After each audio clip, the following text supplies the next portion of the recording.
तो साथ में उन्होंने कहा जनाब कि बाकी पूरी दुनिया हमें अलाउड है, उनको वर्क परमिट भी देंगे, सब कुछ करेंगे, पाकिस्तानी जो है आप नहीं आ सकते उसमें। इतना बड़ा वाकया है, पाकिस्तानी तंग हो रहे हैं, बहुत सारे पाकिस्तानियों को वहां पे तंग किया गया, उनकी खबरें आ रही हैं कि इनको एहसास है हुकूमत पाकिस्तान को कि इसका कितना बड़ा नुकसान होने वाला है आपको।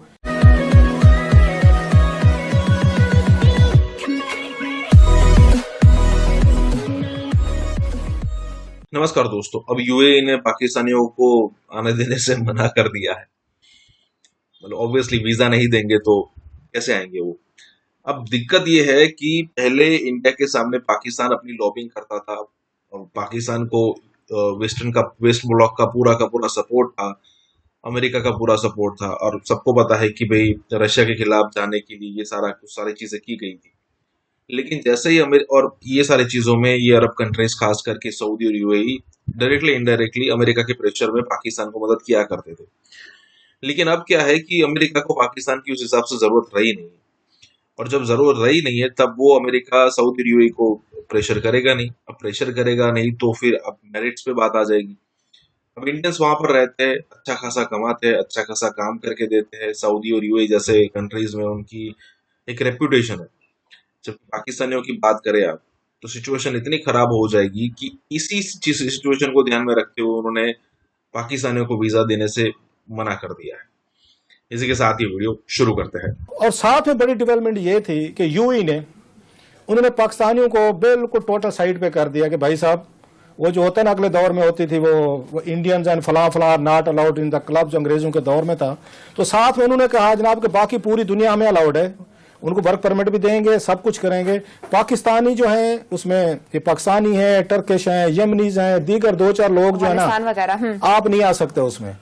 इन लोगों को कोई भी इस बात के पिछले एक हफ्ते से मुसलसल, मैं उनको अनवर बेग साहब जो है वो मुसलसल वो इन मामलात पे सहाफियों को अपडेट करते रहते हैं। 6 फोन कॉल वो मुझे कर चुके हैं, 5 उन्होंने अरशद को की होंगी। हर एक सहाफी को कहते हैं कि खुदा के लिए मसला उठाए हैं कि इनको एहसास है हुकूमत पाकिस्तान को कि इसका कितना बड़ा नुकसान होने वाला है आपको। जो आप हर साल वहां पे भेजते हैं, लोग जाते हैं और आपको 3-4 बिलियन डॉलर की यूएई की आपकी मार्केट है, 4 बिलियन डॉलर की आपकी सऊदीज है, और ऐसे बैठे हुए निजाम सिक्का टाइप कोई हुकूमत का हमारा वो चल रहा है।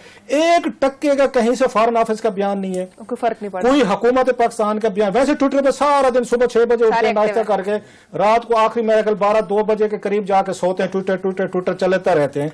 इतना बड़ा वाकया है, पाकिस्तानी तंग हो रहे हैं, बहुत सारे पाकिस्तानियों को वहां पे तंग किया गया, उनकी खबरें आ रही हैं। आपके फॉरेन ऑफिस के बाबू साहब ने भर्ती किए हुए हैं, वहां पे आपका बाकायदा एक काउंसलेट है या वहां पे जो एम्बेसी है, आपने एम्बेसडर से पूछा कि भाई साहब ये खबरें आ रही हैं, ठीक है गलत है? अच्छा, उसके बाद फॉरेन ऑफिस ने उनसे पूछा, आपके एम्बेसडर यहाँ पे यूएई के रहते, उनसे बात की कि भाई साहब इंडिया को इसमें शामिल नहीं है क्या? दीगर ममालिक नहीं है, दुनिया के 190 ममालिक पे बैन नहीं, हम पे बैन लग गया।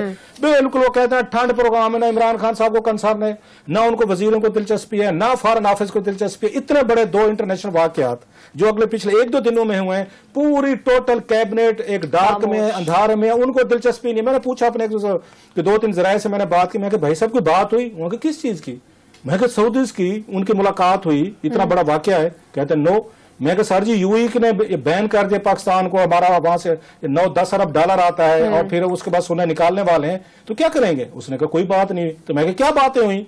वहां फिर बातें क्या हुई जरा सुने सर जी। मतलब इससे ज्यादा क्या बात हो सकती है कि जिस मुल्क के वजीर आजम को उनके 60 की कैबिनेट को दिलचस्पी नहीं है, फॉरेन ऑफिस को दिलचस्पी नहीं है, 22 करोड़ लोगों को नहीं है, 1-1 टक्का हम भीख मांगते हैं दुनिया में डॉलर से, जहां से डॉलर आ रहे हैं और उनके साथ तल्लुकात आपके खराब हो चुके हैं, उसका अल्टरनेट नहीं है आपके पास। अब तक तो आपको टेलीफोन करना चाहिए था, यूएई से बात करनी चाहिए थी। अगर आपके इस मुल्क की अगर थोड़ी सी हमदर्दी, आप तो फ्लाइट लेके जाते कि भाई साहब हम आना चाहते हैं, हमसे बात करें, हमारे वर्क परमिट क्यों रोका आपने? नहीं, वो अपने हमारे ईगो के मसाइल हैं। खैर, अब बातें क्या हुई आमिर साहब, ये थोड़ी सी बात लंबी होगी। एक तो सबसे बड़ा इंकशाफ ये हुआ है, अब एक तरफ स्पेंडिंग देखें, दूसरी तरफ खर्चे देखें, दूसरी कि ये पता चला है कि पाकिस्तान हुकूमत जो बैरून मुल्क ये करती है, वहां पे केसेस करती है, उस पे तकरीबन आमिर साहब जो आपने बहुत सफा ये उठाया भी है मसला, बल्कि मेरी इतला तो ये है, एक वकील को, पाकिस्तानी वकील को 25 करोड़ रुपए फीस दी गई है। ये भी कोई डाटा अगर सामने आए, कोई क्वेश्चन डाले ना कौमी असम्बली में, या सेनेट में या कोई कमेटी या कैबिनेट का कोई वजीर उन्हें कहे फरोग नसीम साहब को कहा कि अगली दफा हमें ब्रीफिंग देंगे, मेरे जराये कह रहे हैं इस पे किस किस फर्म को हमने ये हायर किया, कितने पैसे दिए, कितने वकील थे, हमें इस पे डाटा दें। जरा ये भी कहें कि किस किस वकील को कितने पैसे दिए, ब्रेक डाउन लेके आए, ये जर्नल ना जाए, इनको कहें ब्रेक डाउन दें, इनके पास डाटा पड़ा हुआ सारे का सारा इसके लॉ मिनिस्ट्री के पास। मेरी इतला ये है और बड़ी कंफर्म इतला है कि एक पाकिस्तानी वकील को 25 करोड़ रुपए इन्होंने फीस दी है। 25 करोड़, जरा जहन में रखे कितनी बड़ी फीस ली उन्होंने, और वो केस वो हारे भी हैं खैर से, ये भी बता दूं मैं साथ में। अब अगली बात यह है कि उन्होंने इस पर ब्रीफिंग देनी है। $300 मिलियन के करीब आमिर साहब, जो अगर आप रेट ₹400 बन गया, ये तकरीबन आपको 45-50 अरब रुपया लग चुका है अब तक केसेस का। मोस्टली केसेस ये हारे हैं हमारे, ये मोस्टली केसेस जो है यहाँ पे हारे गए। सो अगली दफा ये कैबिनेट को कहा कि हमें इस पर ब्रीफिंग दें कि किस किस लीगल फर्म को हमने कैसे हायर किया, उससे क्या हमने उसके बाद आके क्राइटेरिया। एक तो चीज इसमें ये थी, किन इश्यूज को नजरअंदाज किया गया? बड़े अहम मेरा ख्याल है आज मीटिंग थी और हम ये एक्सपेक्ट कर रहे थे कि कोई 2-4 इश्यूज ऐसे हैं जिस पे कैबिनेट जो है यकीनन वो बाकी एजेंडा भी अहम होता है लेकिन बाज एजेंडे साइड पे रख के वो ये बात करेंगे कि हमें ब्रीफ करें। स्पेशली फॉरेन मिनिस्टर जो है इनके ये जो है अपने कुरैशी साहब हैं, उनके बारे में सुना है, शायद कुछ उन्होंने कुछ एंकर से मुलाकातें की हैं, अपना एक ग्रुप आपको पता है हर एंकर का, हर वजीर का अपना एक होता है, फेवरेट्स होते हैं, तो उनको उन्होंने बैठ के उनकी जो ये उस पर सऊदीज की मुलाकातें हुई हैं। तो रिपोर्टरली मैं कहीं पे मैं उस पर ट्विटर पे कुछ जर्नलिस्टों का देख रहा था, तो उन्होंने उनको 2-4 को 5-6 को वटेवर जो भी थे बैकग्राउंड ब्रीफिंग दी है कि जनाब हमारा क्या मौक़िफ़ है या जो भी है।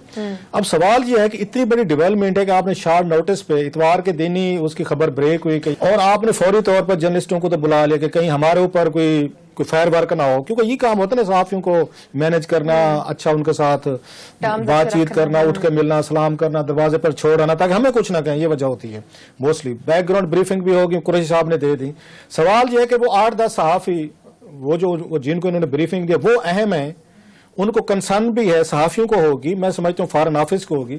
ये जो हमने फौज ये जफर मौज वहां पे बिठाई हुई है कैबिनेट में, एक वजीर को भी ये ख्याल नहीं आया कि वो शाह कुरैशी साहब से पूछें सर इतनी बड़ी डेवलपमेंट हो रही है वहां पे हमारे इसमें जो हमारे पाकिस्तान में जिसका इम्पैक्ट आना है और डायरेक्ट इम्पैक्ट आएगा इसका, अभी से बहस हमारे यहाँ शुरू हो गई है। तो ये उनको नहीं कहना चाहिए था कैबिनेट को कि जनाब कि आप हमें ब्रीफ करें इस पर, आज ही करें, सारा काम छोड़ें।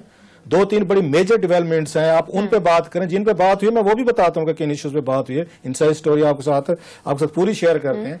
कैबिनेट के एक वजीर को भी दिलचस्पी नहीं थी कि वो शाहमद कुरैशी साहब या फॉरेन ऑफिस तो पाकिस्तान को for the sake of it के कुरैशी साहब आप अगर 10-12 सहाफियों को बुला के ऑफ द रिकॉर्ड आप ब्रीफिंग दे सके, मेरी कैबिनेट को भी जरा एजुकेट करें कि ये क्या इन्होंने कहना है, हमारी लाइन क्या होनी, लाइन चले ना भी हो, थोड़ा एनालिसिस तो बताए ना। फॉरेन ऑफिस हमें ना फॉरेन दिलचस्पी है कि हमने इनको एजुकेट करना है, ना अगलों को दिलचस्पी है